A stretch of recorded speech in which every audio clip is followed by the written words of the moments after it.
तो कभी कभी कुछ टिप्पणी भावे के प्रति आमतौर पर हम लोग कर देते हैं, तो उसको अन्यथा लेने की जरूरत नहीं है। कि कोई वॉकआउट कर जाता तो किसी को मार्शल करके बाहर निकालना पड़ता है, और उसके बाद इस विवाद का पटाक्षेप करने का प्रयास सत्ता पक्ष से कुछ ऐसा है कि अब समकालीन होने का दुहाई दिया जा रहा है। नमस्कार, मैं प्रशांत और आप देख रहे हैं सच टॉक्स।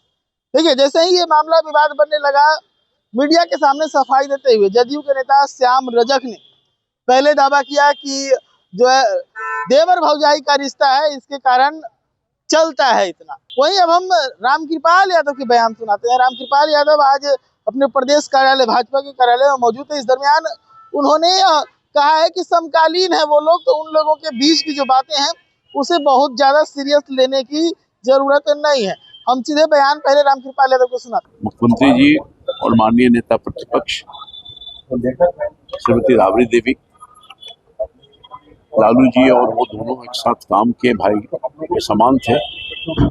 तो कभी कभी कुछ टिप्पणी भावे के प्रति आमतौर पर हम लोग कर देते हैं, तो उसको अन्यथा लेने की जरूरत नहीं है। तो सुना आपने किस प्रकार से रामकृपाल यादव ने कहा कि समकालीन है वो लोग, तो ऐसे में इस बात को बहुत ज्यादा सीरियस लेने की जरूरत नहीं है। लेकिन मैं आपको बता दूं कि जिस प्रकार से इस मामले का पटाक्षेप करने का प्रयास किया जा रहा है, ये भी बड़ा इंटरेस्टिंग बनता जा रहा है।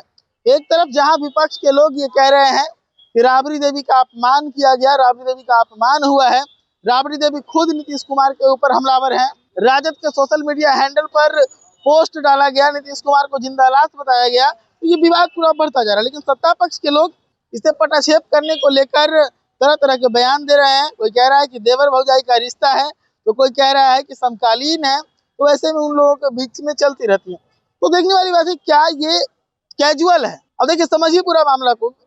जब भी सदन चलता है तो सदन के अंदर हंसी ठिठोली, मजाक, शायरी, काव्य पाठ ये आम है, ये हमेशा से होता आया है। लेकिन इसके बीच का जो संवाद का जो लहजा होता है, जो तरीका होता है, वो हमेशा से उसी अंदाज में रखा जाता है उसे, जिसको लेकर बाद में भी जो उनके शायरी है, जो उनके कविताएं हैं, जो उनके ठिठोलियां हैं, उनका जिक्र होता है। और जो नेता है वो खुश होते हैं एक दूसरे को याद करते हुए। लेकिन जिस अंदाज में नीतीश कुमार का ये बयान आया था, उस अंदाज पे टारगेट करते हुए, और जिस प्रकार से इस वक्त एनडीए और राजद के रिश्ते हैं, उस चीज को देखते हुए अगर इस पूरे माहौल को देखें तो कहीं भी कोई ऐसा माहौल नहीं बनता कि हंसी मजाक आपस में हो। हालांकि राजनीति है, राजनीति में ना कोई किसी का दुश्मन होता है, ना कोई किसी का दोस्त होता है, और एक ही लक्ष्य होता है, एन केन प्रकारेण सत्ता की प्राप्ति।